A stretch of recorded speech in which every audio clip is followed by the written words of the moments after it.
জায়গাটা হচ্ছে তোচিহিকানের আশিকাগা flower park. এটা তোচিহিকানে অবস্থিত। এটা উইস্ট্রিয়া ফুলের একটি বাগান।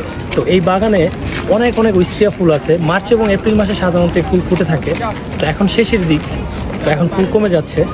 তো এখানে যে মাচার মতো দেখতে পাচ্ছেন, এখানে উইস্ট্রিয়া গাছ প্রায় 150 বছর আগের গাছ। সেই গাছগুলোকে দুইটা গাছকে একসাথে করে দিয়ে মাচা বানিয়ে সবগুলো একসাথে করে দিয়েছে। মাচার নিচে অনেক অনেক ফুল ঝুলে ঝুলে আছে।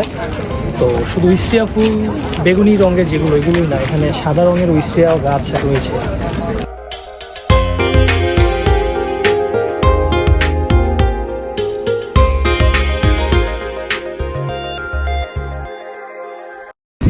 এই জায়গাটা শুধু ফ্লাওয়ার পার্ক না, যে ফুল বাগান আছে, এখানে অনেক সুন্দর সুন্দর রেস্টুরেন্ট, বসার প্লেস, অনেক কিছুই আছে। পার্কের মতন একটা যে পরিবেশ, সেই এনভায়রনমেন্টও আছে, ফ্লাওয়ারও আছে, সব কিছু মিলে খুব অসাধারণ। এবং সাথে লেকের অনেক কম্বিনেশন আছে, এখানে অনেক সুন্দর সুন্দর লেকও আছে।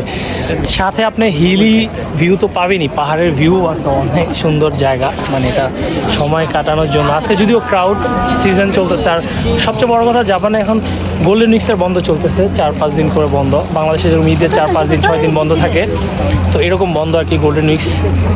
তো এই সুযোগেই মানুষ আর কি সবাই ঘুরতে বেরোয়েছে, এই জন্য অনেক ক্রাউড জায়গাগুলোতে।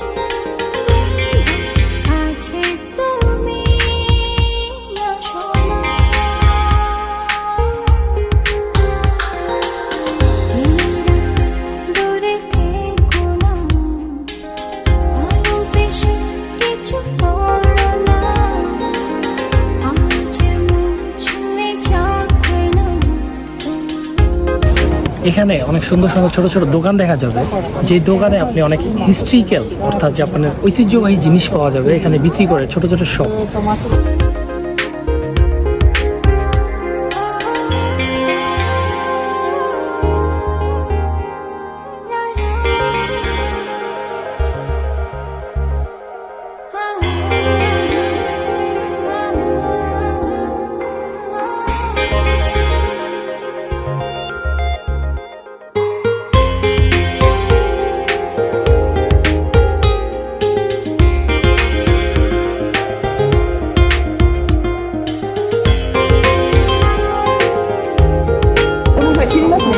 ওয়েস্ট্রিয়া বাগানে ওয়েস্ট্রিয়া গাছ দেখতে আসবো, আর ওয়েস্ট্রিয়া আইসক্রিম খাবো না, এটা কি হয়? এটা হচ্ছে ওয়েস্ট্রিয়া গাছের কালারের সাথে মিল করে ওয়েস্ট্রিয়া আইসক্রিম, খুবই সুস্বাদু। একটু টেস্ট করছি।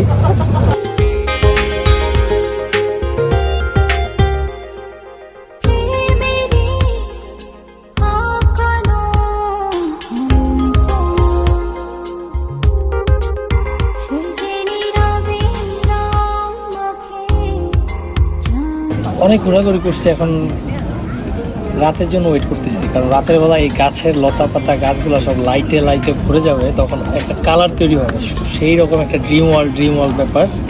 সেটার জন্য অপেক্ষা করতেছি। তো রাতের ভিউ দেখার জন্য অবশ্যই ভিডিও শেষ পর্যন্ত থাকুন। আশা করি খুব মজা পাবেন দেখি, খুব এক্সাইটেড।